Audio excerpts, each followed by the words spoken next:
Silipin natin lagay ng trapiko sa Caloocan kung saan nakapwesto ng ilang tsuper at operator na sasali sa Day 2 ng Tigil Pasada. Yan ang unang balita live ni Bam Alegre. Bam!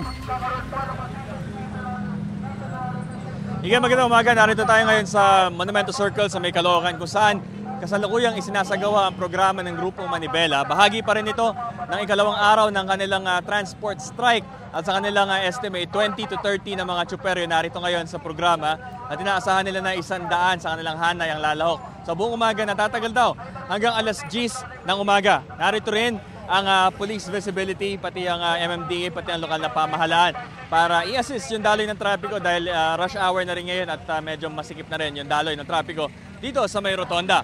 Patuloy pa rin panawagan ng grupo na tutulan itong kasalukuyang sistema raw ng modernization dahil marami raw sa kanila ang hindi raw makapasada, makapagrehistro dahil hinahanapan daw sila nitong consolidation. Ang kanilang mga hinaing din daw ay sana daw maibalik daw yung kanilang 5 taong prangkisa, pati na rin daw na kung sakaling magkaroon daw ng modernization dapat gawa raw sa ating bansa at hindi raw mula sa ibang bansa. So ito yung latest na situation dito. Patuloy pa rin itong efforts lang kasama ng kanilang mga ibang grupo sa iba't ibang bahagi rin ng Metro Manila. Ito ang unang balita mula rito sa Caloocan, Bam Alegre para sa GMA Integrated News.